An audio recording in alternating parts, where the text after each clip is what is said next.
Do you love your wife? Yes. Prove it. Like, what's the metric? Give me the number that helps me know, right? Because when you met her, you didn't love her, right? Now you love her, right? Tell me the day the love happened. It's an impossible question. She didn't fall in love with you because you remembered her birthday and bought her flowers on Valentine's Day. She fell in love with you because when you woke up in the morning, you said good morning to her before you checked your phone. She fell in love with you because when you went to the fridge to get yourself a drink, you got her one without even asking.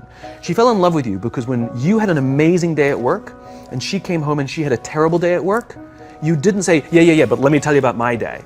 You sat and listened to her awful day and you didn't say a thing about your amazing day. This is why she fell in love with you. I can't tell you exactly what day, and it was no particular thing you did.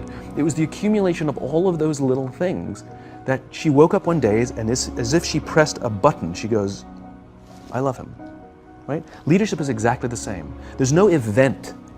There's no thing I can tell you you have to do that your people will trust you. It just doesn't work that way. It's an accumulation of lots and lots of little things that anyone by themselves is innocuous and useless. Literally, pointless by themselves. People will look at little things that are good leadership practices and say, that won't work, and you're absolutely right.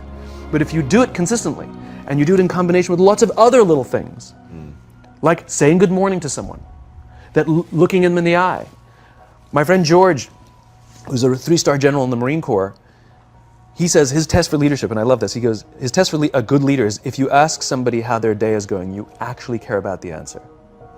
Right? The number of times we're walking to a meeting, we're rushing, we go, how are you? Not good, I got to get to you later, I'm late for a meeting. Right. If you ask the question, you were standing there and you were listening to the answer.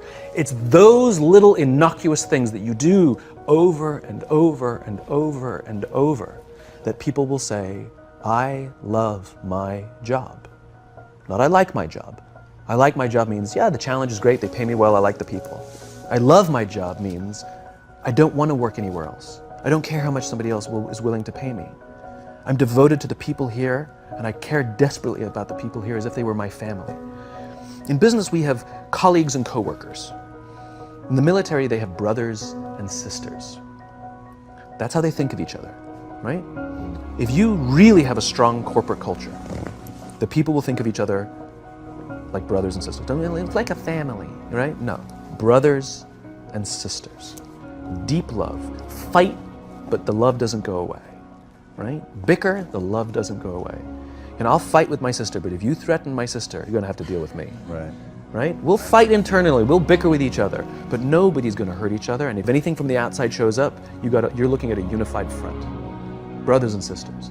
Now, how do you create brothers and sisters out of strangers? Common beliefs, common values, parents, in other words, executives who care about their children's success, who care to raise their children, teach them skills, discipline them when necessary, help them build their self-confidence so that they can go on and achieve something more than you could have ever imagined achieving for yourself. The one thing I am comfortable saying that all effective leaders must have is courage, because it is hard. It is hard to stand up against outside pressure. It is hard to stand up to an external constituency who's pushing you to do something for their short-term gain, to do the right thing for your people. It is hard. It is thankless. It is lonely. Sometimes you get fired. Sometimes you get in trouble. Sometimes you'll lose your job and the next guy will get all the credit. It's all true. And the courage to do the right thing in the face of overwhelming pressure, only the best leaders have that courage.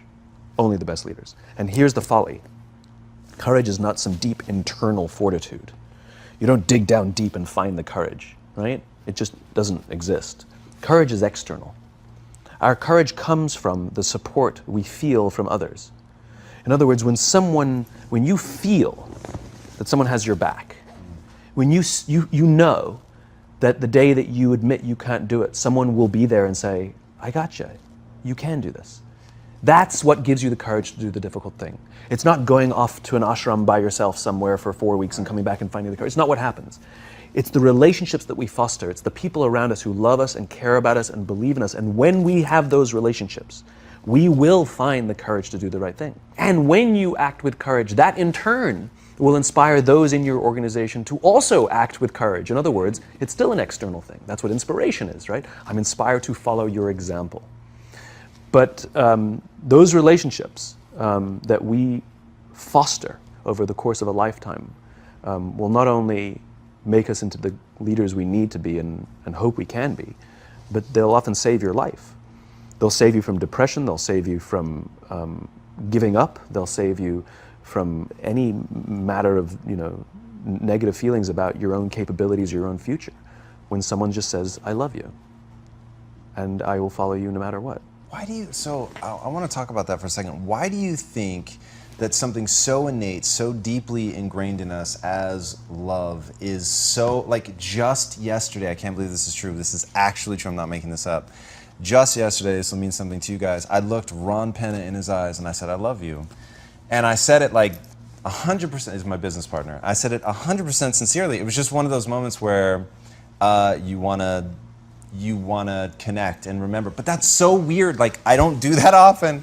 And it's so interesting that it becomes out of context, Sure. maybe is the best way to say it, because like at home with my wife, it's so easy and I love to embody it and I love to feel it and it makes me feel awesome. But then I come into the office and there's something about the context that makes it weird.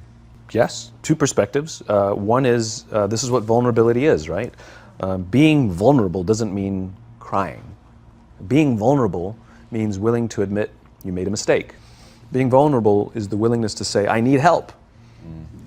Being vulnerable is the willingness to express the feelings you have towards someone without fear of what other people may think of you by making that expression.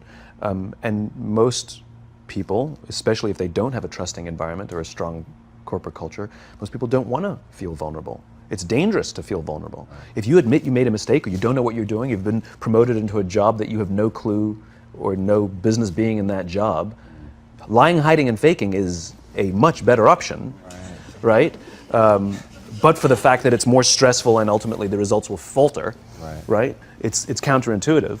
But that's what a strong environment means. It means I can be vulnerable. So the fact that you can say that out loud means that there's a loving, trusting culture here that is okay with you being vulnerable. Nobody's thinking, oh my God, this company's going downhill, this guy's nuts. He's blubbering all over the place, That's not what people are thinking. I mean, some people are probably thinking of it.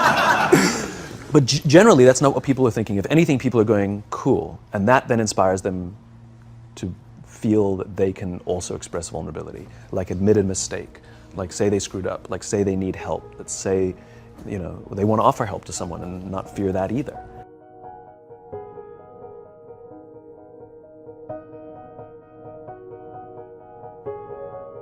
You've talked super powerfully about that like an alcoholic, if you don't master the step of helping somebody else beat the disease, that you never really fully beat it yourself, and that the parallel between being a leader requires that same thing, you taking ownership for helping somebody else be successful and building trust through that. Yeah, the example you're using there is the 12-step program. We all joke about the first step, admitting you have a problem, but it's the 12th step that matters. If an alcoholic masters all 11 steps and not the 12th, it's highly likely they'll drink again. If they master the 12th step, they're much more likely to overcome the disease. The 12th step is the commitment to help another alcoholic. It's service. And this really is the most powerful thing in the world, which is, it's not about us, it's about others. There's an entire section in the bookshop called self-help. There's no section in the bookshop called help others, right? And it's not about how can I lose 10 pounds? How can I find the job that I love? How can I find the love of my life? No. It's not how can I lose 10 pounds, it's how can I help somebody I care about live a healthy lifestyle. It's not how can I find the job that I love, it's how can I help somebody I care about find a lifetime of joy in their work. It's not how can I find true love, it's how can I help my friends settle down and live the life they want to live. And ironically, if we set out to help people solve the problems that we struggle with ourselves, that in turn is what teaches us the solutions. Yeah, that's incredible. And the thing that really is this is so important to me is the human desire for connection is so strong, and we sort of check that at the door when you come into an office, and yet you're giving so much of your time to the office that you've said that, you know, loving your job is a right. It's not a nice to have. Not a privilege. Yeah, I believe that. I believe loving your work is a right and not a privilege. I despise the fact, I lament the fact, I curse the fact that so few people get to say, I love my job, as if they've won some lottery. You know, you go out with your friends and somebody says, I love my job, and everybody goes, oh my God, you're so lucky, right? That to me is madness. Everybody, the vast majority, should get to wake up and say, I love my job. It is a right. It is a God-given right that we should love where we work, and we should demand it. We should demand that our leaders provide an environment in which we want to come, where we want to care about each other, where we feel safe to express our vulnerabilities and our fears and our concerns, that we're open to correction and discipline and feedback, that we're not defensive because we know that it's being given to help us improve and grow, and we want to improve and grow. And in turn, we will help others improve and grow. Because when we feel safe, when we feel that our leaders care more about us than a number, they care more about our lives and our confidence and our joy and our skill set more than some short-term gain, that they care more about our priorities than the priorities of some disinterested external constituency, then we will respond in kind, and we will offer our blood and our sweat and our tears, and we will make sacrifices of all kinds to see that our leader's vision is advanced and that this company continues to thrive, not for them, for ourselves. It becomes deeply personal. It becomes something we love contributing to. I talk about it all the time. Working hard for something we don't care about is called stress. Working hard for something we love is called passion. And I'm tired of listening to CEOs saying, we only hire passionate people. You don't even know what that means. How do you know that they're passionate for interviewing and not passionate for working? You know, every person on the planet has passion, right? We just don't all have passion for the same things. Give me something to believe in. Give me something to believe in. Give me the opportunity to contribute to something. Allow me to make mistakes and try again. And you'll have passion up the wazoo. But Noah only has passion in one of his jobs. He has stress in the other one of his jobs. Same guy, different leadership.